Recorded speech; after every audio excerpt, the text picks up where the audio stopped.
มาพี่น้องมาเฮ็ดคลิปวันนี้ก็ไปพุ่นไปสกลพี่น้องไปในเมืองหากันมาเนาะมื้ออื่นไปลูกกล้วยมื้ออื่นวันนี้ก็มาเว้าเรื่องแอปดอลลิสพี่น้องแอปดอลลิสนี่ก็เป็นบอทกุมภาเป็นผู้สอนฟังทุกมื้อพี่น้องก็สร้างรายได้ได้มื้อนึงเท่าไหร่พี่น้องมื้อนึงหลายพันบาทก็มีเนาะมื้อ500มื้อ1,000มื้อ2,000มื้อ3,000มื้อ4-5,000มื้อละหมื่นก็มีในแอปดอลลิสถ้าว่าผู้ใดเนาะเข้ามาเบิ่งแอปดอลลิสต้องเสิร์ชเบิ่งใน Google หรือว่า YouTube แอปดอลลิสก็ตั้งได้ไปได้จะได้หลายวันละ1,500 2,000 3,000วันละ15,000 2-3 หมื่นแบบใดเข้าไปเบิ่งแอปดอลลิสวัดกุมภาปล่อยไฟเป็นผู้สอนเนาะคลิป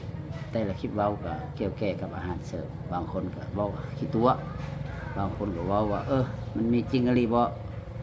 ก็มีจริงแน่นอนเนาะบ่มีจริงบ่เว้าเนาะบ่เก่าบ่เว้าพี่น้องแต่ว่าถ้าผู้ใดอยาก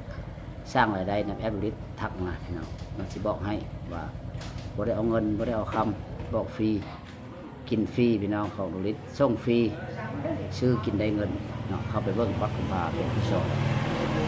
ทั้งนั้นนะพี่น้องทุกคนถ้าว่าแอป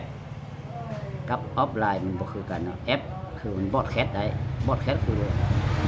เฮาเฮ็ดรูปบริษัทเฮ็ดรูปนี่เนาะส่งสคริปต์ว่าส่งอาหารเสิร์ฟออกมาไปสมมุติ1,000 คนโพสต์ออกไปมันเฮ็ด1,000 คนเลยเนาะจังซั่นแต่ว่ามันบ่ได้คือว่าออนไลน์คือมันบอทแคสบ่ได้เนาะวันนี้มาเว้าไลออนมอคือกันพี่น้องไลออนมอมันเป็นออฟไลน์กับออนไลน์เนาะมันบ่แม่นเป็นแอปแต่ว่าเป็นได้ขายสินค้าซื้อกินก็ได้คือกันเงินคือกันแต่ว่าได้ขายเป็นสินค้าไปขายซื้อไปขายก็ได้หรือว่า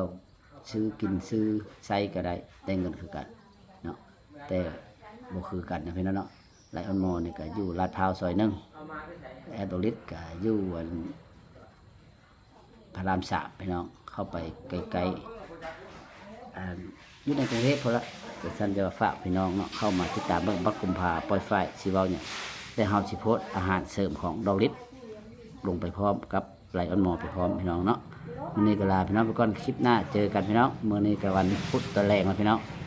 มื้ออื่นวันพฤหัสไปเบิ่งคุยอย่างสิไทยปนคุยให้เบิ่งนะพี่น้องเนาะเจอกันคลิปหน้าพี่น้องสบายดี